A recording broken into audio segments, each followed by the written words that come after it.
Hi, welcome back. I'm Kim Marinoff with A to B Franchise Consulting, and today we are going to talk about the different levels of entry into franchising. So there's single unit ownership, there's multiple unit ownership, and there is something called regional development or master franchising, and those terms are typically used interchangeably, although they probably shouldn't be, but I want to dive into that with you because a lot of people aren't familiar with this. Now, single unit traditionally is what everybody thinks of with franchising, where you just own the rights to a single unit.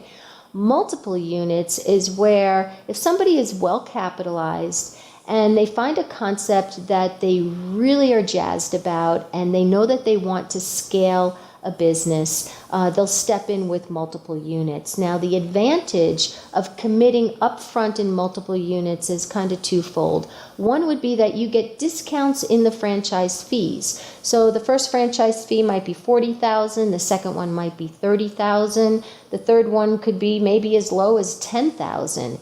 So there's some pretty significant discounts if you commit up front financially just in the terms of the franchise fees. Now, you don't have to open all of those units at one time, but what it does do is it secures the territory and locks up the territory so nobody else can come in, while you're getting your first business open and ramped up. Now, master franchising and regional development, that's a really interesting level of entry.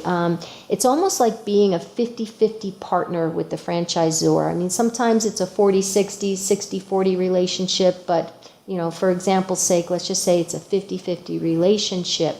And the role of the regional developer is kind of twofold, and that is to develop the market, sell franchises in that market, and then once those franchisees are up and going, the role is to act as a mentor and a support and to make sure that those franchisees, you're going to help them with their build out and their grand opening and to get up and going. And then the ongoing relationship is really that of a mentor and making sure that they're following the system. Now, where the financial part comes in for you is that there's two ways to make money.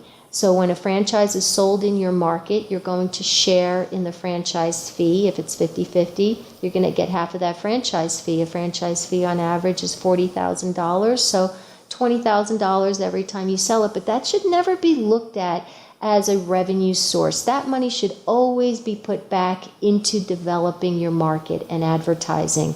But the second income stream, which is really the valuable one, is that of the royalty. So you're sharing 50-50 with the franchisor the royalty that is collected from each of the units that are developed in your market. So typically you want a high volume concept because the royalty is a percentage of your sales.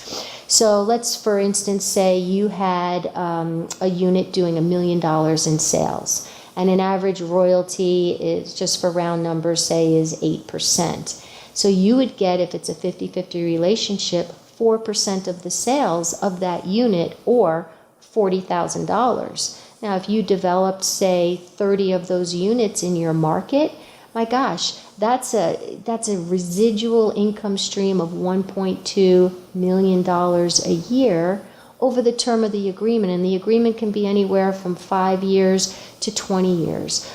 There's also a way to develop tremendous equity through regional development because the royalty stream is coming in by contract. So for other investors that are looking at possibly buying your market from you, venture capitalists, whoever, the multiple is going to be between a 5 and a 9. It's much higher, again, because that money's coming in by contract. I knew a gentleman, he owns a regional concept for in 2 territories, down in Houston and Dallas. His territories are completely developed and built out. He is earning a residual income stream off of the royalty alone of about $2 million a year.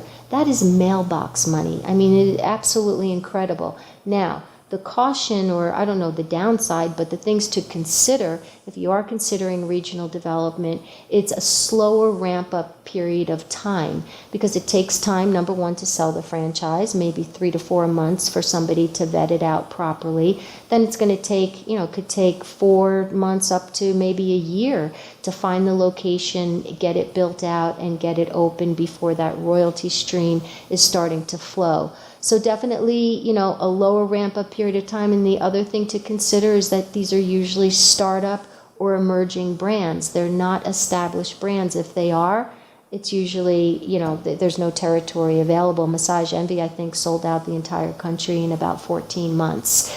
So I hope you found this valuable. Definitely more information on kimmarinoff.com, and thank you very much.